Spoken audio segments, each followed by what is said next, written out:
obviously rocks a young kid, you know what I mean? You're just like, what? Like, what did I do? Like why God kind of shit? Like, excuse my language. No, you're good, you're good. Trees on the beat.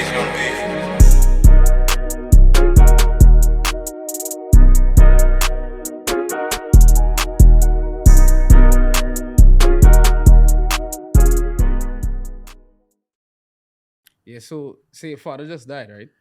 Yeah. Pops just passed away, unfortunately.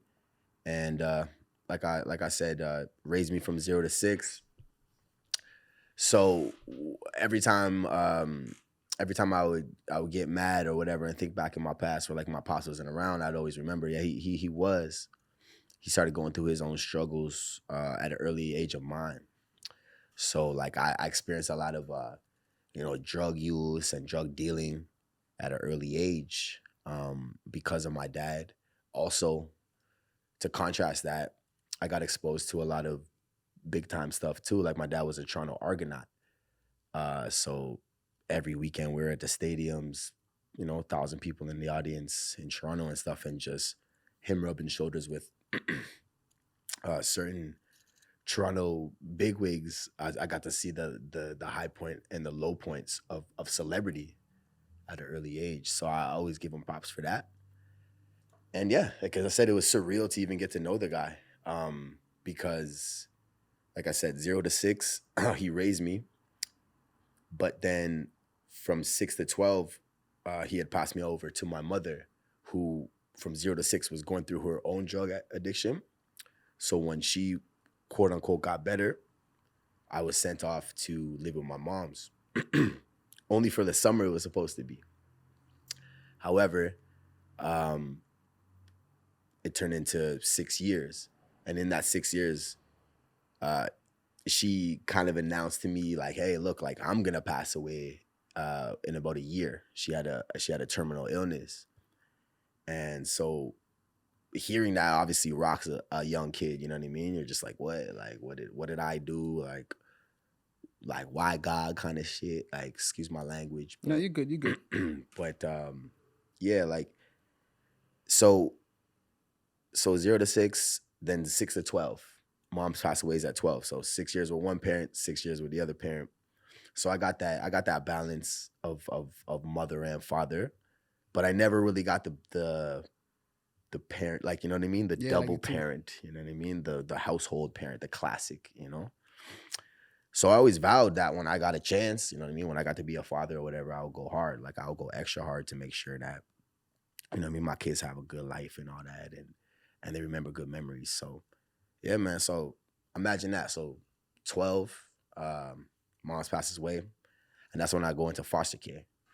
And that was probably like a year or 3 years. And in that time I was hunting for my dad heavy. Like I was like, I don't know if y'all remember the Yellow Pages, but I was on the Yellow Pages heavy, like trying to find Gary Morris. And I was running up my foster parents' bills crazy from calling long distance from Nova Scotia to Toronto all the time, calling every Gary Morris I could find. You know what I mean? Are you my dad? It's kind of funny now to think about it. Dad. You know what I'm saying? 16, 14 times in a row. And so fast forward, I get adopted like officially to Ilderton, Ontario, which is around here, which is around London. And long story short, I decide to still reach out and still try to find my father at that point.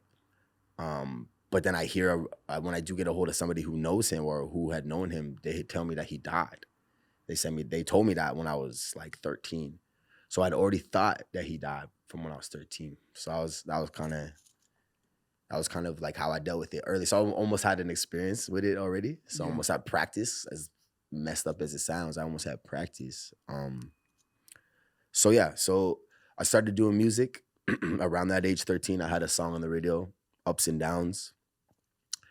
And I was doing this music stuff in this media stuff to kind of find him in a sense, you know what I mean? To get like to be like, yo, hey, I'm over here. You know Hopefully he can find you. Hopefully, exactly, because I couldn't find him. So maybe it's like, this is before the internet too. So it's like, what way can you do that? Radio, maybe a music video if it popped off on Much Music. You might have get on Much Vibe back in the day. I don't know if you remember that. Much Nah, Vibe was. in the Caribbean we didn't have no much vibe and stuff. We just had MTV. Oh, so you did have music videos though? They had the music Yeah, videos. MTV, VH1, Okay. and Cool. BT. You know. Okay, yeah, Yeah. BT. Okay, so yeah, I mean, I just any way I could try to get out there within my uh my range of abilities to get out there. I would try to get seen. So let's fast forward to I think like I was like 19 years old, 20 years old, and I'm shooting a photo shoot in Hamilton, Ontario, and just to pre up this story, like I used to have this joke where I would look because my dad was dead, so I'd be dark. You know, you like dark jokes.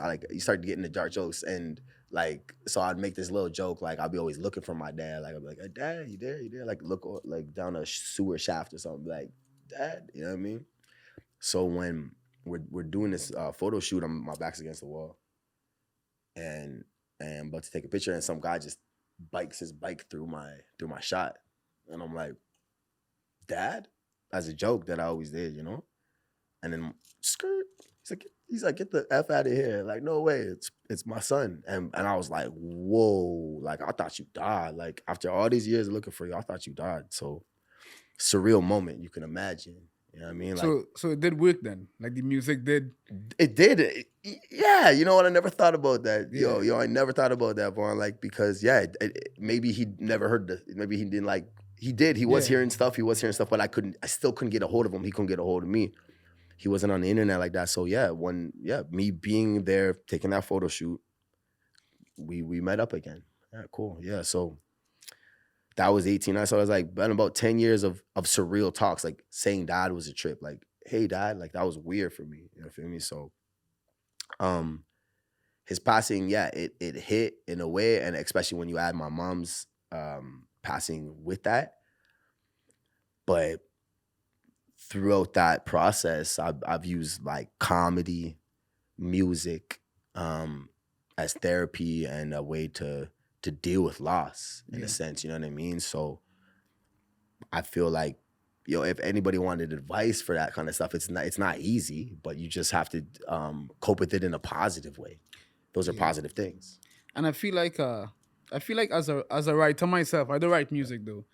But like even like when I listen to some of your songs and things, I feel, and hearing this now, I feel like now a lot of your songs come from a place looking for answers. 100%. You know, trying 100%. to find certain things and With everybody. exactly, yeah, and it makes sense now that you say something like that, and why you started came back, you know. 100%. And as a kid, being 13, losing your father twice, you could say, because you lose him when you was 6. Yeah.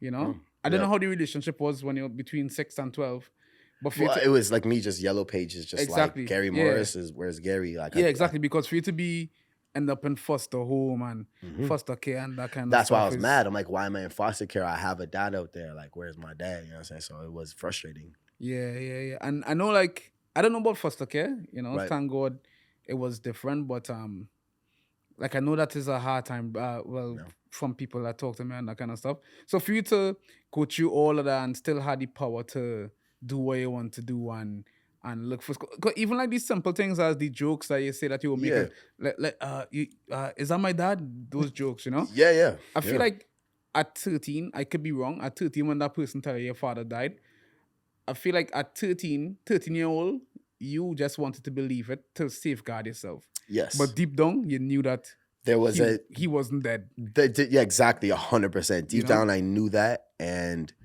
it's like you do it as a coping mechanism. Yeah. Again, to deal with loss. You're like, but it turned out that that's crazy that you say that too. The double dealing with it twice. So it feels like this second time coming around that it's actually happening.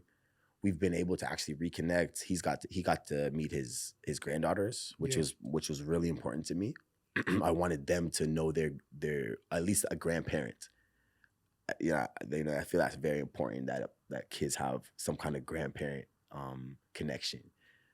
Grandmas are lit. I have a song called Grandma, basically about my grandma, and I had a great experience with both of my grandmas. I had a white grandma, a black grandma, Olga and Eveline, and they both showed so much love to me, like so much. They gave me so much knowledge uh, in the time that I knew them. So I just feel like everybody should cherish their time with their grandparents, and then obviously their parents too. Yeah, for sure, for sure. And I feel like um parents in those days had it hard. I mean, like parents now have it hard too, Yeah, but we still yeah, have like our phones and social media and yeah. Netflix and stuff to just to keep our mind occupied, But you Yep, can the binge imagine watch a series. exactly, we could like you feel stressed, you could go and Yep, scroll TikTok and get a ex- little bit of temporary joy, but yep. that helps. Hmm. And back then, I had a quote. I heard a quote some time ago, and it said, "While we forget that while our parents was watching us grow, we were watching them grow." Watching them grow as well. Yeah, Yeah, no, I agree with and it's that. like certain things, like even like drug addiction and that kind of stuff, Mm. is like as a kid you never really understand, No, but as you get older you kind of see it because you see it happening to people who you grew up with, and you're like, just to touch on that, it reminds me of, because I'm literally dealing with my father's funeral right now. So this is weird for me dealing with arrangements, and then I'm the next of kin. It's my job to kind of deal with it. So oh, so you didn't even get buried yet? no, and it's been since time. So it's a crucial time right now, and we got to kind of really hunker down and deal with it. And while I have, the music business, I got my own business going on as well. It's a lot, and my kids and stuff. It's a lot. But my point is that it reminds me of my mother's funeral when I went there. I was so confused as a 12-year-old boy. I was like, why? Well, first of all, why are certain people here? Like, why? I know these people, but why are they here? They were not there when she was going through her worst. They were not there when, you know what I mean, we're in the line at the food bank. You feel me? Like, they weren't there. They didn't pass nothing along. So I just said, all right, I'll cheese at that. And then we're talking the after party, you know what I'm saying, when it was over. As you're a kid, you're seeing adults, turn up, you know what I mean? They're having fun, they're laughing and stuff, and they're doing their thing. We don't know as a kid, like, that's how they're coping with that loss at the time. Now that I'm older, I can see, all right, there makes sense to have an after party after a funeral. Let's celebrate life. Let's not just be sad all day. You know what I mean? I'm sure that's not what the person would want. So that just kind of shed light Yeah, on for what you sure. were saying. You know what I'm saying? I No, feel like that's a I really mean, 12-year old mental you, level. it's Hmm. still kind of messed up because Yeah. you go to a funeral and there's so much people there. Then Mhm. you go to an after party and everybody partying, and you still end up in foster care. Yeah. You know, I'm it's like just like, it's like why was y'all there? These are all my relatives, right? They was all there, but it's like people, yeah, it's crazy, man. It sometimes takes something like a loss to really see who's there. yeah, exactly. Yeah, And yeah. so it's kind of similar because on my podcast with my girl, actually, she went through something similar. It wasn't that, it was her and her boyfriend at the time had her kid. That's her first kid, Right, right. and they broke. She left him, Mhm. and she had to go to. She was homeless. She had to go to like the homes, the what you call it, The the shelters. shelter. She had to go to a Yeah, shelter, right? yeah. And I'm listening to her conversation, and in my mind, and actually I told her, I'm like, I don't understand how in certain cultures you have so much family, Hmm. but when you're going through a low time, you're still by yourself. It don't make sense to me because my culture is way different, right? My culture is like, nah, we need to, When the times get everybody rough, need to come everybody together, bands together. exactly, Hmm. and solve this. But I can imagine being 12 years old and having Yeah. everything ripped from you and seeing everybody doing everything, and then you ended up in foster care, and then it's like, oh, where everybody that was at the funeral, where did everybody know? And then it's Why am I in a group home? yeah, I just saw 9 of my relatives all taken from the food tray. Everybody had a carrot and some dip. I saw yeah, that. I saw you. You know what I'm saying? That's how I felt. And as I grew up, like I said, I seen how adults deal with stuff. So now I'm like, okay, I'm not mad. At my funeral though, I want everybody sober as hell. Y'all gotta feel that. I want y'all to feel that. yeah. On a sad day. Have a sad day. Remember me. Don't be having fun that day. Yeah, no. But so, how do you think? How do you think having, other than the looking for your dad thing, how do you think losing your mom at that age affected you? And how do you think it would have been different if it didn't happen? Wow. Wow. Wow. Deep question. So how it affected me. Just answer that first part. Yeah. I lost. Like I grew up kind of religious. Like I went to, I got first communion. Like I went to church every Sunday, Bible school. You know what I'm saying? All that stuff. And I really thought, I don't want to. I don't want to get too deep, but I really thought that praying equaled something happening if you deserved it. You know what I mean? So when my mom told me that she was gonna die, she sat me on them steps and said, "Look, I'm gonna die." And I said, "Is that my fault?" And she said, "You didn't help. You're not helping." You know what I mean? I'll never forget that. You're not helping. So she's funny too. So, but my point is that I realized that day though is like just because you pray for something, I'm gonna pray for something. Please God, da da da. It's not gonna happen. So when she died, I was mad. I just turned very angry for almost like a long time, and I just recently got over my anger issues. You know what I'm saying? I probably like in the last 10 years, because of that. And it is like, so I like to say there's no excuse for stuff, right? So I'm able to overcome. I'm peaceful. I'm at peace. How would it have affected me if it didn't happen? I guess I'll never know, but real talk, it feels just like I would maybe be less independent. Honestly, maybe I'd have more like love to give. Like I feel like, you know what I mean? A son needs their mother's love until 40. Yeah, say 40, she can move on, but like there's nothing that can replace that. There's nothing that can replace that. So maybe I won't be so cold. Maybe I would be so cutthroat in business and stuff like that. But I guess that's what makes you is circumstances in life. So yeah. How old are your kids? My kids are, my youngest is 7. That's Mercy. She's hilarious. And Marley's 12. Marley's 13 actually, right? 13. I don't know. Right? Somebody help. Deli, 13. Yeah. Yeah. No, they grow so fast. Yeah, bro. It's easy to forget their ages. They grow so fast. So 7 and 13? Yes, sir.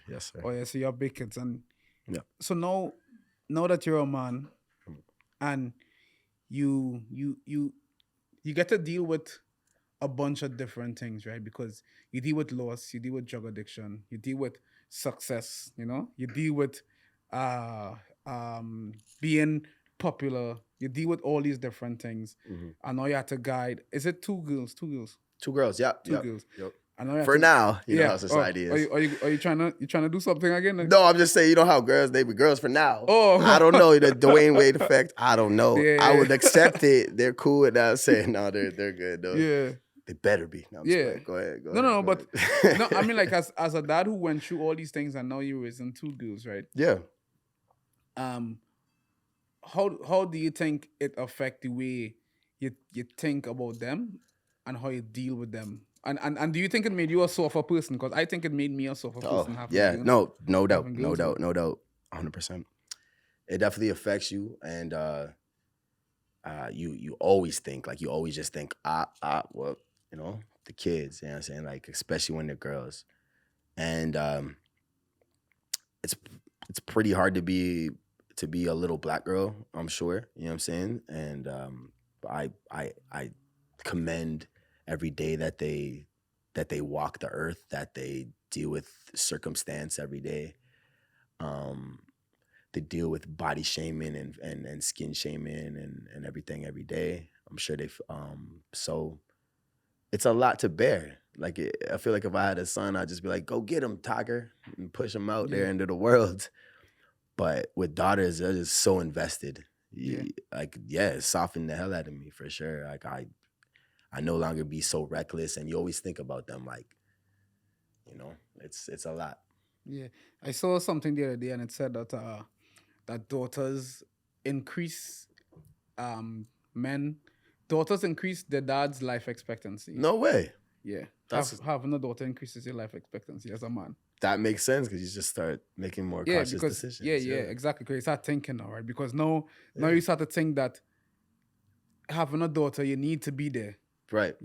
So I had last year and the year before and stuff, I had like high blood pressure. Oh And it shoot. was weird because I would go to all these doctors and they wouldn't know what to do because they'd be like, somebody so young like you, Were you stressing?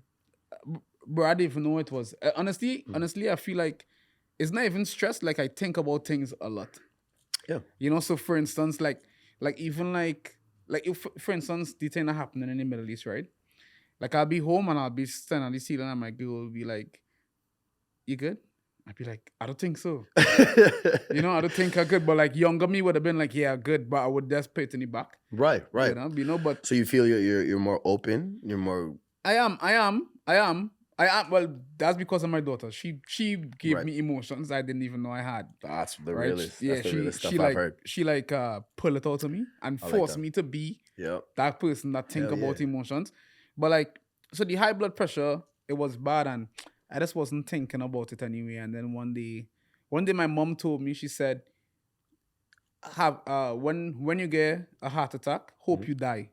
Your mom said that. Yeah, my mom. Said you hope you. Yeah, she Ow. said, hopefully you die when you get a heart attack, because if you don't die, then your family had to take care of you for the rest of their life. Oh, that's how it works. Yeah, that's how it Exactly. happens. But if you die, we cry and we miss you, but they could move on with their Damn. life, right? That's the worth. That's the value. Exactly. So then one night I had a dream that I died. But in the dream, I didn't die in my dream. Mhm.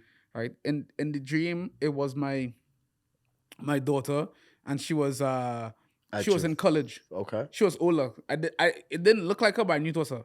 She Okay. was older, and she was in college in a dorm, and she was crying because I could tell she was going through a moment where she needed me to be there, and I wasn't there. Oh You know? shoot. And she was It's like a looking, premonition. Like yeah, you see in bro, the future a yeah, little bit. exactly. And then Wow. that's when I stopped. Like I stopped drinking. Like I still take drinks now and then and stuff. Mhm. Stopped drinking. I started working out. I started like eating like proper salt. I don't eat no sea salt and that kind of stuff no more. I had to eat like Himalayan salt, Okay. you know, or Like that's the Celtic pink one, right? salt, That's the yeah, pink salt, or right? like Celtic salt and that kind of stuff. Stuff to try to get my blood pressure down. You know, I stopped using a bunch of seasoning and stuff, but I had to work on it Mm-hmm. because of the vision I get. And in my life, bro, I had three visions, right? My first vision was I had an ex-girlfriend at the time, and this was before I even started cutting hair. And I had a vision that one day she came to visit me in a store, and I owned the store, but I couldn't see what store it was. How You know? long ago was this? This was like years ago, bro. This is before I even thought about opening businesses, bro. You're I was talking in about 8, 7, no, like 10, like 10. 10. I Because thought, man, decade. yeah, because I was with her like 10 years Yeah. ago. Okay. You know, yeah, so it had to be like 10. Okay. So, you know, and then this happened. And then I had that vision with so we had this. Then I had that vision with my daughter, so I had to change that. And then the third vision I keep having is like I'm out and cause I don't go to the clubs no more. No. But I'm out and we in a club and I'm sitting because we're celebrating something. But I could tell wherever we're celebrating, I'm just looking at everything because I'm like after all my hard work, I finally make it here. Okay. But I don't know what it is. I don't know what Okay. I can't see who around me. All I could see is me, Yeah. and I could see how I feel in that moment. Okay. You know. But the one with my daughter was one that I knew for sure I had to change. You know. So things like that is why they will increase your life expectancy, right? Because now we don't go downtown and fight no more. Well, we're past that. Exactly. We're over that. You know, Over that. we can't do it. We had to think about certain Right. moves. You know, so I could see how it could change and how it changed my life and how it could change other people's life. That's like some That's So Raven moment right there. Like yeah, you bro. It's saw, like you yeah, bro. saw it. Yeah, Like, it's that's like cool. yeah, and I feel like everybody gets visions, bro. I feel like most people try to ignore the Yeah. visions that they get. Like, oh, it's just a dream. And I was like, I don't know. That dream sound pretty Vivid, livid, yeah, like no, lucid, yeah, like it- very vivid. Yeah, that dream, you know. So I got a similar like one, but it happened definitely before. You know, I guess it's the same situation. So, I had done some jail time one time, and jail dreams are different. Like it's like for some reason, like your mind, you're already confined somewhere, so it's just like the dreams hit different. It's hard to explain. So, and it was just vivid and lucid. Long story short, I had a dream where I saw I'm I'm locked up in this situation, right? And I had this dream where this like little kid walked in to the jail cell, like a bullpen. Like we're in a bullpen situation. Like you like imagine when you're at court, everybody's down in this like big cell. That's where it was. It's like a big cell. And long story short, in this vivid dream, um, there's like all these jail people around me and stuff like that. And like I'm just like, oh, like here we go. Like we're about to do this process. And long story short, this little kid walks in and nobody notices this little kid. And I'm like, what the hell? Long story short, vividly, that little kid, I had that little kid like a couple years later, and it was my oldest daughter, Marley, and it was I feel like it was some kind of sign to be like let's go, Yeah. like next chapter, let's go, and that's what it feels like. Life, every life moment and kind of like event feels like not necessarily maybe the start of a chapter or the end of a chapter. And life is kind of like a movie or a novel, I feel like, you know, feel me? And I feel like I'm super on a new chapter right now. And that's why it's been easier, not easy, but easier to deal with the loss of my father because I'm moving on to this new chapter. I know he was happy for me before he passed and very proud of what I've accomplished and what's about to happen. And so it's not been so hard to be like this. Next page, let's go. You know what I'm Yeah. saying? That's how Yeah. it feels. You know, That's dope. clear-minded. That's a good way to put it because Yeah.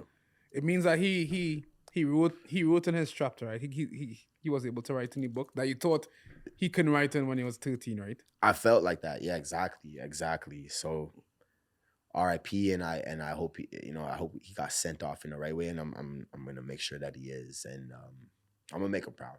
Yeah. I'm gonna make him proud. So for the process uh leaving your mom Mhm. to foster care, then being adopted to Mhm. Ilderton, right? Mhm. Um that would have happened within like 2-3 years, Yeah. I assume, right? Yep. So within the 2-3 years, everything changed so much, right? Oh yeah.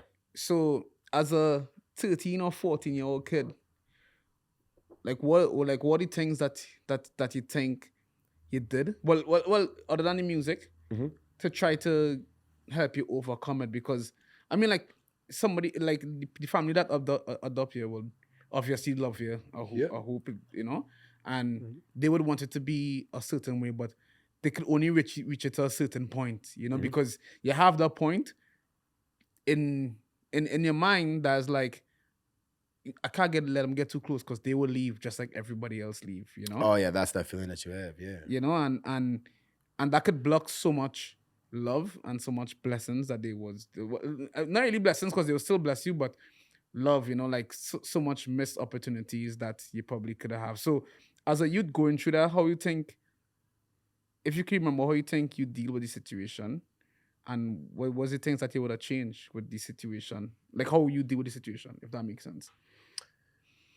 So the way I would like way I like I literally I just last on to certain things like literature. Literature really helped me get through stuff. Like and I just generalize everything in the literature when I say books, movies, video games, stuff like that. Distractions in a sense, right? But with the book part, um, I had a collection of a thesaurus, like a thesaurus collection. And it sounds so nerdy, but I would really rinse that. Like I would really rinse the thesaurus. Now, just to explain the thesaurus, it's like Dictionary, eh? it's the dictionary, but it branches off every word into the other meanings of every word. So it'd be like um air, and it'd be like, and then there'd be like different variations of that word. It really broke down English. I love the English language, and books took me to another place. So I was able to take so much literature in to distract myself that when it came time to just like make my own, I was like really weirdly good at it. And like it actually helped me pass entire years of school. Hmm. Because I was horrible at math, horrible at science, but like my English and my poems and stuff like that were so ridiculous that like I was going to poetry awards and stuff like that every year, basically, or winning the essay award every year, that it would make up for the other part, the math and thing like that. So that's basically how I coped. I just hunkered down in my schoolwork and in my music. I know you said that don't say music, No. but it did eventually. Yeah, for sure, Because of the literature, right? Exactly. Because of all the Yeah. That's how it gets. It. yeah. Like when I say don't say music, I meant like I Yeah, know you I said that tried not music. to. No, you good. Because like cause something just came to my mind as you was talking about how you cope with it, and Yeah. I remember when my wife was going through labor, and my mom is a midwife. Oh, And perfect. yeah, my mom was was a midwife, and she was in Canada at the time, and she was telling her that whenever she have a contraction, push on contractions, right, to use your pain, and I feel like it's something in life that everybody will go through where they go How through a deep is that painful to time. use your pain to make contractions Exactly. to give birth? Exactly. Actually, That's I know, crazy. thinking about That's it right deep, now, bro. Jay-Z has a line where he was like, push through the pain so we could see new light. That's my favorite artist too. That's crazy. So my Yeah. ladies having babies see the sacrifice. Actually, that has come to my mind. Right? And it makes sense, right? Because when they're going through something in life and they're going through that pain, that's when they're supposed to use that pain to push to something to create something different. Right. And 13-year-old, you didn't even understand that concept. And it's what happened. Most 13-year-olds in that situation will get lost. Oh, 100%. And it's a make it or break it situation. Exactly. Trauma always is going to be that. Yeah. Trauma is always going to be a make it or break it situation. So it really, you go through something and everybody's different. So it's going to affect you different. I could walk outside right now and something traumatic can happen to all of us at the same time. We're all going to be affected by different. So it's all about how you cope with it. But it is going to either make or break you. There's really no middle ground, I feel, for extreme trauma. Yeah. So you just got to deal with it, man. So going on to like the music and stuff now, right? Do you think it's harder to as somebody who obviously penetrated the market and stuff, right? Do you think it's harder now with all these TikToks and stuff because so much people doing it, or do you think it's easier? It's harder. Any business where it's oversaturated, it's always gonna be harder. Like it's always gonna be harder to break in. You just gotta find the niche markets, and I see that you got this going on with your podcast. You got the niche market. You're finding your niche where we're talking real stuff like now. You know what I'm saying? We're artists, but we're talking real stuff right now. So I like how you got us doing that. That's cool. Yeah. That's cool. So it makes it fun. You got to just try a little harder and do a little extra stuff. Like today we shot 2 music videos, did 5 songs in one day. Whereas back in the day, we maybe do a video and a song and coast off that for a month. Yeah. You got to work a little harder now. That's all it is. And I'm always ready for that. So yeah, that's what it comes down to. It's like, yeah, it's oversaturated. We're going to quit. We're going to, you know what I mean? We're going to pack it in. Look at the NHL. Look at the NFL. Look at the NBA. You got like a 0.0% chance of getting it. We're going to just not try. So it's going to get harder, but it makes you get better. And so that when the people that are being shown, well, I'll be honest with you, the music industry is not like that. It's not like you just you grind super hard as a talent and then you get it. It's a mixture between talent and business. Yeah, so that's the Jay-Z effect. For sure. You have to have business. We always talk about this in the shop as well. Okay, cool. Yeah, I'm glad I got to touch on that. Yeah. Pause. So as we're talking about that, actually, because it makes sense.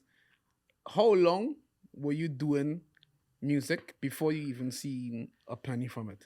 Great question. Like I said, my first introduction with music was I had a Canadian wide radio hit. I didn't even really mean to have that happen, but the producer I was working with was plugged in with, which now we find out was like the Jonas Brothers' parents at the time, which got us this like borderline Disney push, which like I'm talking 13 years old, I'm doing this song and it's all of a sudden it's all over the radio. So I just got exposed to it so early.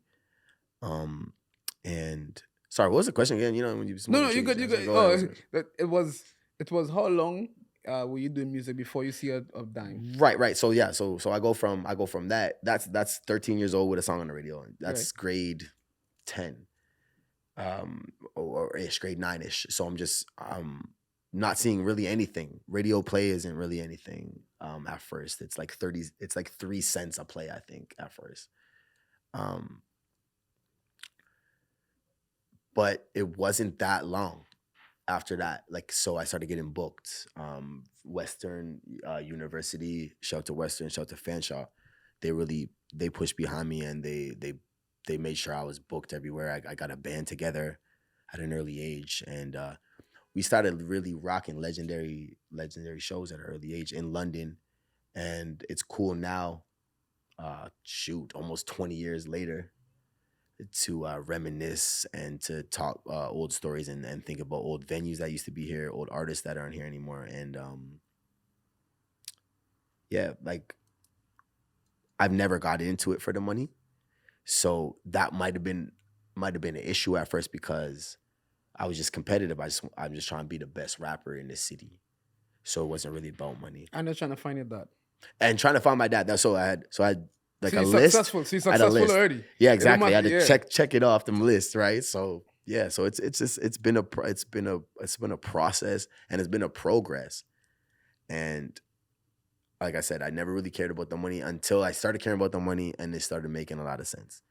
But I feel like lately I'm on my Jay-Z tip, where I'm matching the hustle with the talent, and now it's starting to super make sense. And yeah. So it's something now. Let's have a conversation when people hear about, because like rappers always come to the barbershop, and I always ask them, I'm like, why more rappers don't treat rap like any other artist? Like if you talk to an artist who does painting, Mhm. or a videographer or photographer, right? Right. They would be like, yeah, I'm a photographer. This is my business. Right. But when you talk to most rappers, they'd be like, yeah, I'm a rapper. It's like, okay, but so there's no business behind what you do. And business is everything, bro. It is. Like without business, all you're gonna get, if you get, is somebody come and get you a messed up deal because you don't understand business. Right? And they speak words that you don't really understand, like using your name. What they say, like using a name without through the universe, whatever. They have a big way of saying it, like it's an official thing. And I feel like having the understanding business and treating it like Casper Marcus is my rap name, but it's a business behind that. 100%. And when you come to me, you don't come to me as Casper. You come to me as the business Casper. Yeah.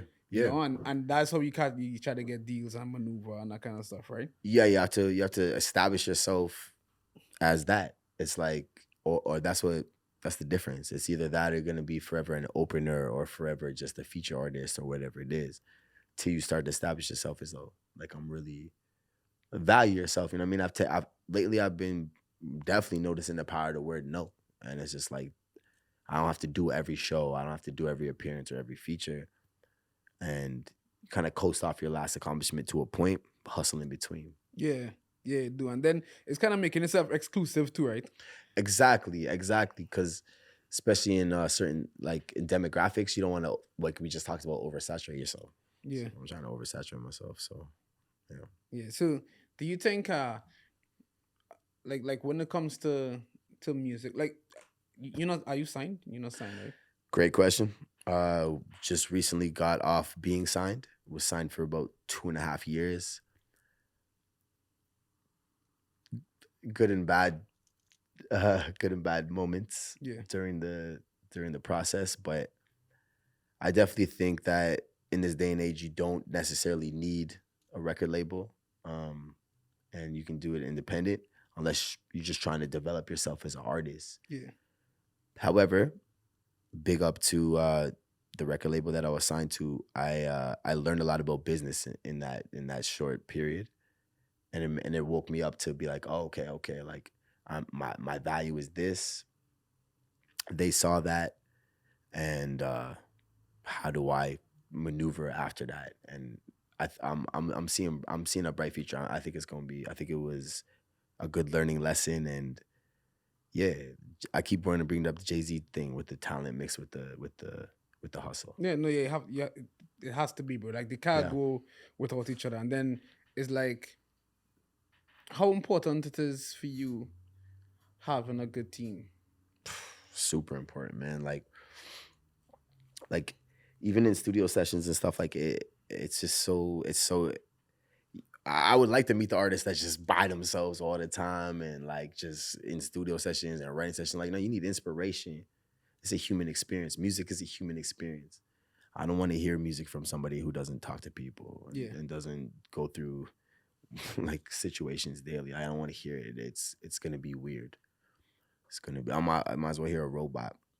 And that's and talk about robot. Like it feels like I'm glad we're doing this kind of interview because it's so refreshing because it's like so many interviews I feel robotic. Like it just feels like, so where did you get your rap name from? I'm like, this is the answer. And then it's like, where do you get your music? Where do we find your music? And I'm like, beep boop, beep boop. Yeah, like I feel like classic answer that everybody always says. So this is refreshing for sure. Appreciate you being Yeah, no, for sure, for sure. For sure. Yeah, bro. Love you, man. So because as we was on the topic of team, like it's a big thing. Yeah. If you listen to I listen to a lot of podcasts, bro. And one thing that they all have in common is your community, like your surroundings. And community is not where you live.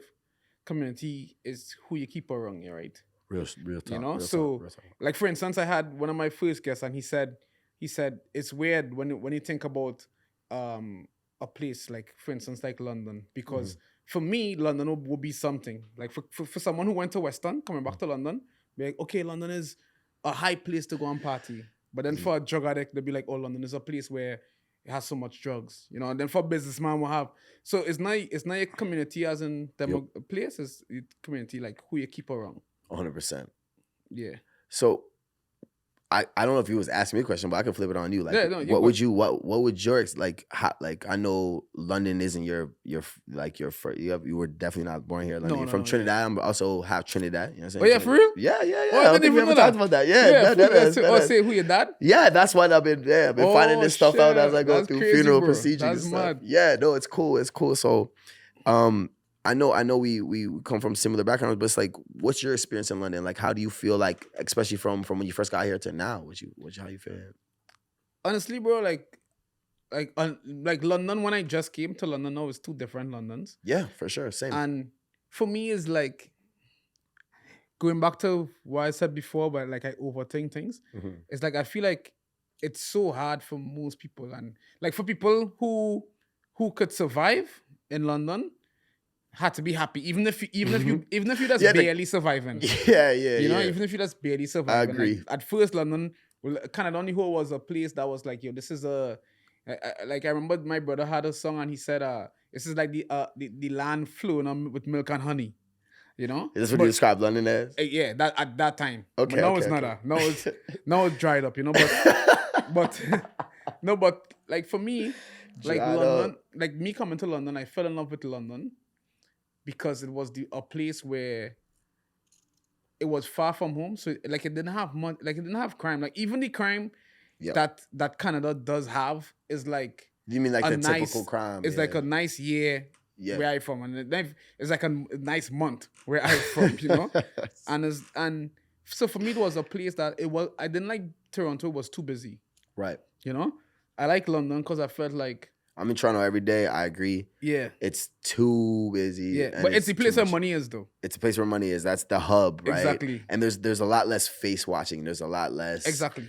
Is that Vaughn? Is that Cass? Like it's like nobody cares. Nobody like, cares. Like once you do anything, boo boo. Yeah, once you do anything, you do anything, right? And for me, London is like London was that place where I knew for a fact I could raise my kids. You know, it was. I'll give it that. That's one of the reasons why I've never made that move. I know a lot of people want to know that why I ain't make the move, but it's my kids love it here, and I feel like I'm happy to have them being raised here. Yeah, bro. Justin Bieber was born here, baby. Yeah, you know what I'm saying? And it's quiet and it's it make sense. You could take 15 minutes to drive from north to south. You know, 25 minutes on a bad day, even too. Yeah, on a bad day, on a traffic day, it's still accessible. Exactly, the entire city. London to and it's me growing. was a nice place. Yeah, and it's growing, you know.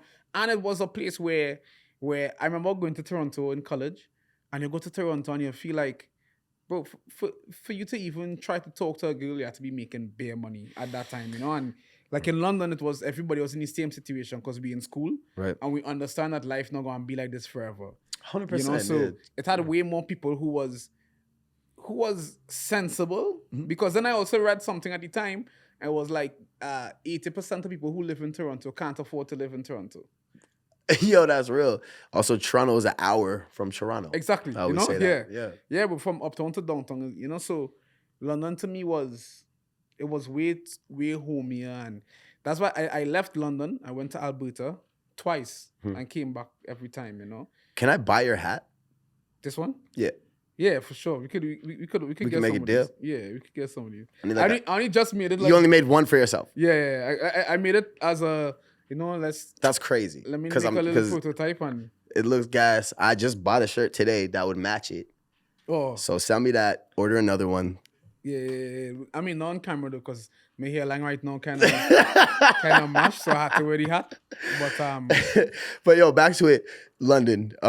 I love London, how it's going now. It's growing. If you drive a little south, it's growing. There's a McDonald's going out over yeah, it. Like, you know what I'm saying? Like, Chick-fil-A. yeah, you know what I'm saying? I So mean, so it's nothing wrong with being part of a scene that's growing, because hey, there's nothing better than being a big fish in the pond. exactly, Right? exactly. And that's the next thing that I like about London, actually, as you see it. Yes, sir. I liked the lack of opportunity in London. Ooh, do you like the challenge? No, it's not even the challenge. It's a What you challenge. mean by that? What you mean by It that? is a challenge. But when I say lack, like for me, if I look at a place and I see lack of opportunity, it just means that there isn't much people doing it. It's not saturated. Oh, If something is saturated, then you have a lot of opportunity. Real stuff, You know, stuff. but if something, everything's covered. You think things are covered. There's no Cool. in London. There isn't much the want. It isn't much. Oh, that's the barbershop in London. Right. Or that's the club in London. Or that's the pizza spot. the pizza spot in London. yeah, You know, yeah. it's now a place like that Toronto that's like, oh, we're gonna go to this bit. You know. So for me, it was an open market, and it getting bigger now just means that it's still it's so open, bro. There's so much people in London, and there's so much business to be made in London. Yeah. That everybody could be. You don't have to fight. You don't have to There's fight. nothing to fight for it. No, at all, bro.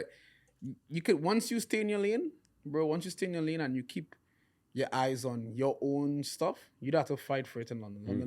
London has it like that. So London is still possibly a place with a lot of promise and a lot of room for growth. 100%. Yeah, It's the forest city. Put your roots in, exactly. and I swear to God, I'm looking forward to like the next 10, 15, 20 years. I can really see London being on the map. Doesn't have to be me. Doesn't have to be you, but collectively it'd be cool if we could really push exactly. it. Yeah, exactly. You know what I You know, mean? even if it's the ones after us, you know, it's at the end of the day, bro. Exactly. At the end of the day, bro, once we could do what we get put here to do, you know, and not get caught up in the what we want to be or who we want to be, you know. Like the people who care the most are the people who below us, which is our kids, you know, and opening certain doors for them and creating certain opportunities, or even just showing them that the father never give up. Man, that's my favorite thing. you know. Yeah, and even if we never make it, at least we were just being who we are. Exactly. It's my favorite bar from K-Mac, one of the greatest rappers that ever lived in the city, man. Let It Be Known. That's the song that he says it in. So even if we never make it, at least we were just being who we are, and I always love that. And you said it, you know, checking out bucket lists, checking off lists. Yeah, bro. Taking care of family, super important. Because I think about super important. I think about my kids all the time, bro, and I'm like, I don't.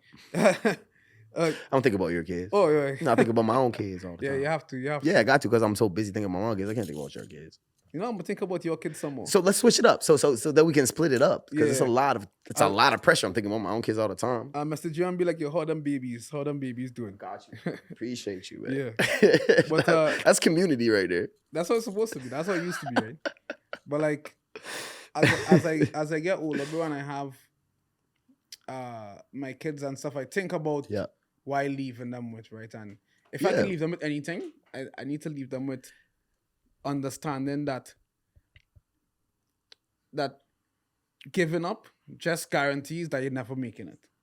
100%. You know, it just guaranteed I'm never making it. So, Yep. and that's why I started the podcast too. One of the reasons I started the podcast was to meet people and to get stories out there. But one of the main reasons too was to show my kids that at the time when business was slow, I was like, you know what, I need to continue. I need to do something more. You know, and like I'm not making any money being here, Right. I'm not making any money, but I still pay myself in situations where You paid me a lot to be here, by the way. A lot. Yeah, We won't disclose the amount, they but even talk about the amount, but I'll be able to go to Guelph next week. So yeah, bro. what's up? You see something? Okay, no, that's... Can I get a refill? I know it's not Drink sure, Champs, but can somebody pour the boy next thing? No, I know it's not Drink Champs, but you should do a Drink Champs. Something like that. Give me a little Drink bro, Champs. Yeah, like everybody, like people ask me for a lot of those things like that. Bro, it's just time, bro. It's just time. If I had no kids, bro, I'll have 3 different podcasts. You know, one like this for like my mom and stuff. One where I could just be. Is this for your mom? This one's for your mom? Yeah, that. That's why I try not to curse and stuff, because I want her to be able to. I don't think I did either. I don't think we cursed. No, I don't know if I cursed. Did I curse? Did we curse? We cursed? No. Eh? What was that? God, maybe I got a 1 or 2. Yeah, I mean, it don't matter. Once it's not her baby. You know, once it's not her baby doing the cussing. You told me to do it though. He did tell me to do it. No, you're good. So, what do you see yourself doing in the future? What do you think is in the future for you? Future for me, like I said, I'm trying to be happy. That's the main thing. Main thing, happy. Let me be happy in the future. Let my kids be happy, and I think business is going to be really flourishing in the future, just because I'm on that like can't lose attitude. I'm on that can't break spirit right now. Pops passed away. I just gained another angel. You know what I'm saying? I just gained more backup. I just gained more guidance. And he wasn't able to be there for me all the time before. But now that maybe he's in angel form, I feel like maybe I got more push. So that's a non-tangible thing. But tangible wise, the team's going hard. So much projects have been dropped, so much videos, so much content. We can't lose. And I really appreciate being on this podcast because it's cool to see London doing stuff like this. And I feel like it's time. Yeah. So your kids don't do music, do they? My daughter's a DJ, so my oldest is a DJ. She been doing her DJ thing. She's supposed to DJ my album listening party. That's crazy. She took the advance, so she took the advance for the money. Oh. And then the day before, called me, telling me that she's sick and she can't do it. You got finesse. You know what I'm saying? I hope it doesn't happen to you. It be your own ever. people. It be your own people, fam. Yeah. And that's the thing. So watch out. Nah, it's gonna happen. Watch out for your people. My daughter told me the other night, like I was reading a book. I don't know. I think it's a Canadian book because everyone. You're doing like a good night story. Yeah. Okay. And the book is called "I Love You Forever, I Love You for Always." Okay. That book is sounds dumb. So basically in the book, bro, is a woman who had a lady had a son, and was putting him to bed every night. She would say, "I love you forever, I love you for always. As long as we're living, my baby, you'll be." And in the end, she dies. So he sings this song to her. So he gets older. Then he has his own kids. It's a heavy book to read your kid before they go to bed. Yeah, but they love it. They love it. So there's part of the book where she's like, the little boy turned 12 and he started saying bad words. So then I turned to my daughter and said, "Oh, he says bad words?" I say, "You would never say bad words, right?" She's like, "No, I would never." And then I continued it, and then she's like, well, when I'm older and I have kids, then I'll say bad words. And so I was like, "No, you can't.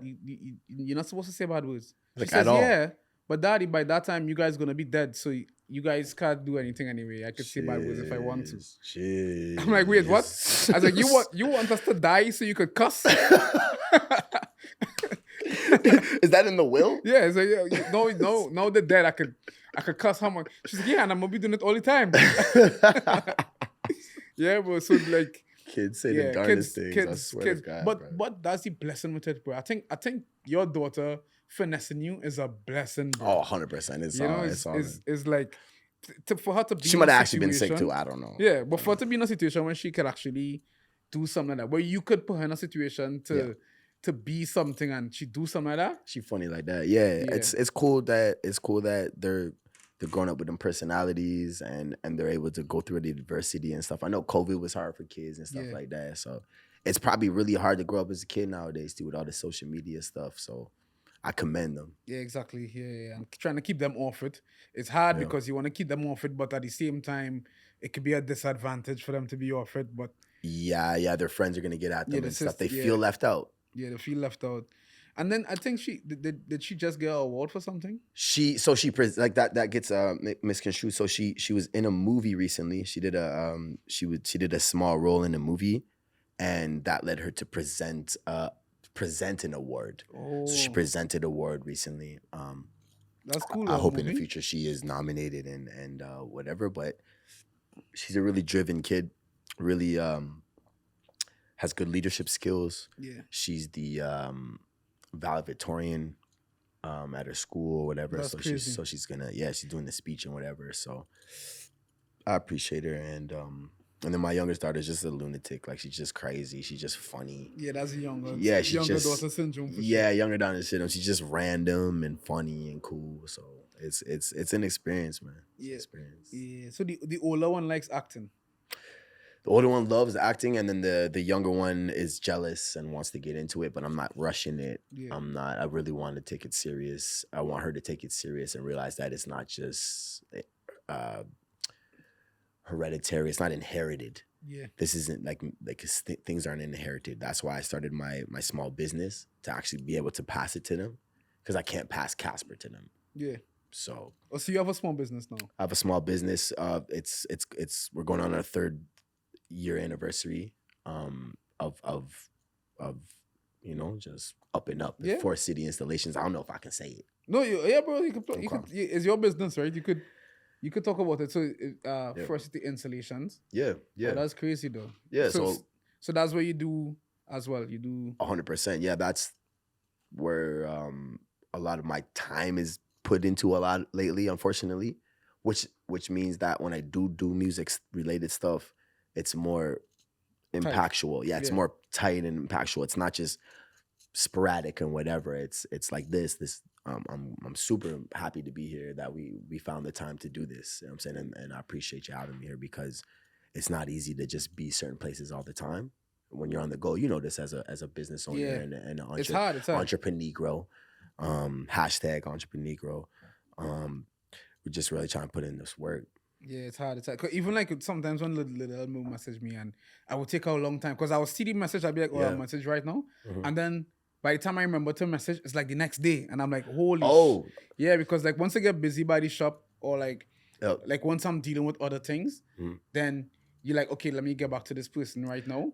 And I then- call it the 5-minute rule. Like if you don't do it in 5 minutes, it probably won't gonna happen. Yeah, bro. Yeah, bro. Other things happen. Yeah, and it's hard. It's hard. Shout out So- to Liddell though. Shout out to Liddell. Yeah, bro, because he been on me. Appreciate He been you. on me. Yeah, You know? yeah. And then Set I'm it up. like, yeah, then I'm like, bro, nah, I need to get Tuesday last 2 weeks I took a small break, but I only missed 1 week. Okay. If that makes sense because I record 2 episodes normally. Dope. You know, That's so- that's dope. That's actually dope. Yeah, but yeah, you know what I mean? Episode 22, a lot. Yeah, 22. There we go. There we yeah. go. Yeah, bro, but so what you think people could expect from you as an artist?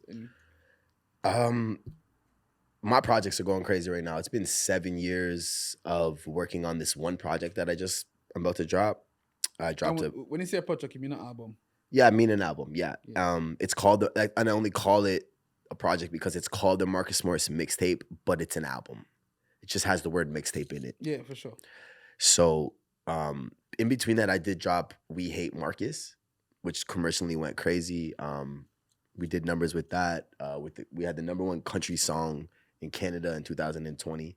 That was wild, with Julia Haggerty. Had the #1 country song. Then recently with the EDM hit DIY with Shades, just did a crazy run for that. So project wise, it's been a little gap, but this next run is wild. Like it's a wild run of projects between my new album and my album with Young Stitch, BET Freestyle Champion, Foster Bros. So we're doing a Foster Bros 2.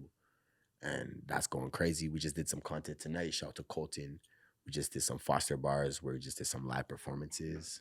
Just content. You know what I mean? Just Yeah. keeping the people entertained. Like you said, how is it adapting to this? Hey, we just got to flood with quality and quantity. Yeah. Flood the market, right? Yeah, hell yeah. It's a fight. Yeah. It's Yeah. a fight. There's a lot of content. Yeah. That's good though. And what about like shows and stuff? You have any like shows coming up? No, not for a while. Not for a while. I'm Like really now's the time where you could plug yourself in. You could plug in wherever you want to nope, won't do it. plug. All right, guys, not doing it. Uh, no, I'm just really focused on these projects right now. I really want people to see the videos. I want them to hear the music and really take it in. And I'm glad that we got to do this again for the fourth time that I said this during this interview, because I really do appreciate you No, for sure. as my brother that I've known for a minute. I want to say that people are going to get to see every side of Casper in the next couple of years. And between the business and this music, I ain't going to stop. We're going to keep flooding it, man. We're going to keep them entertained. Yeah, For yeah. sure. You have to. Hell Because yeah. that's words from a legend, you know? Yes, sir. LO. We out here. LO. Yeah. Yeah, bro. But thanks for taking your time, bro. Thanks for taking your time. 100%, You man, and your whole anytime. team. You know, I know it's like late now too, and it was kind of last minute too. It was kind of last minute, even though it was a while in the work. It was at the last minute. So thanks for taking your Genuinely, I time. was genuinely excited to do this. Yeah, so bro. we were in touch between Delhi and everyone. I was like, really hoping that we can do this. Yeah, and I'm no, glad. bro. And I honestly, as I said before, is like I just wanted to make sure that I was right, you know, Yep. with timing, because like some episodes I know it wasn't the timing, you know. I Yes. could tell, you know, like some Yep. episodes I'm like, yo, it wasn't the timing for me. Mhm. So that's why as I do more, I'm like, I will get better at recognizing timing with certain things, you know. You're dope at And- it, man. You're doing a dope job as like a barber and Yeah. a business owner. Now you're a podcast, bro. Like Yeah, bro. that's amazing. Bro, A I do host, it. I'm proud of you, my brother. Dog, I do everything, bro. I try everything, and Yep. and the way the world is now is like, oh, you should focus on one thing, but no, Yeah. who say that? You know, I do Yeah. cinematography, I do everything, bro. You know, so that's the life we're in right now, and that's me showing my kids that you could do everything and forget what everybody else say about focus on one thing and become a nurse. Not to knock nurses, you know. I agree. It's just that if you happy as a nurse, you happy as a nurse. Like my mom was a happy nurse, Mhm. but most nurses these days not really happy. So, and you could tell in the work, you know. So, anyway, before we go off on a different tangent, bro, I want to say thanks a lot for taking your time. 100%. You know, It's a and pleasure. thanks for being an open book. It's a pleasure. Yeah, you know, these sensitive subjects and stuff Yeah. like that, but it's therapeutic. Yeah, and there's a lot of people going through the same thing right now and Yep. don't know how to make it out, right? And they wouldn't tell much people what they're going through. No. You know, and that's the saddest part, especially black kids, you know? So true. Like we just train to Don't talk suck about things up, man. pain No. or things enough. It's a and weakness, and it's seen as no. a weakness. If you talk about pain, it's a weakness. And I say in the it's not black true. community, if something goes through, especially like your homie or something like that, they go through something like crazy tragic and they get through it, like we just brush it off like that's how we do. Yeah. We just handle that. But it's like, man, come on, like goddamn, like geez, like we going through it, you know what I mean? And we don't talk enough, I feel like. And I swear to God, like we've lost too many people over nonsense. Yeah. And then we look back like, like why don't we just talk or whatever, you know what I mean? It's also some petty things, right? Always the smallest things. Yeah. Yeah. Entire life. Hmm. So Yeah, bro. Yeah. But yeah, bro. Yeah, you make me think a lot there. So I kind of went over it, but it's all good. yeah, bro. As I say, bro, it's always a pleasure, dog. It's Always, nice to have you. always. I'm glad we got to do this for the city and for the world. Yeah, bro. Yeah, bro. And one day, hopefully, we could plan something where we do like a proper show, you know, where we could have speakers and you know, and that kind of stuff. That'd be pretty good for the city. Yo, that'd be dope. That'd be dope. You know, so yeah, bro. And actually, no, we talk about that some other time. I'll talk to you about that after. So you're saying there's a part two? Yeah, for sure, bro. For sure. There's another date? For sure, we could do a part 2, bro. Great. Yeah, I want to see you again. I think we should do this again. All right, you know? I guess. Yeah, I love bro, you, man. Yeah, bro, we here. Yeah, bro. So thanks again, bro. This No problem. No problem. Actually, you could exit out yourself. You know what it is. I know where the door is. It's over there. My name is Casper Marcus, but also Marcus Morris. So remember how I said door is Marcus Morris. So my point is this. Keep going, keep grinding, and I'm going to keep dropping this music. I'm going to keep entertaining y'all, being funny, being positive. And I appreciate you a lot for having me out here, man. Yeah, bro. Yeah. So thanks again. This is Young and Gifted Podcast, episode 22. That's 22 episodes in the book. Thanks for supporting. Thanks for listening. Today we had a special guest who took time to come and speak to us, and we went pretty deep into loss and mental health and dealing with tough situations, right? And yeah, so thanks again. I'll see you guys next week.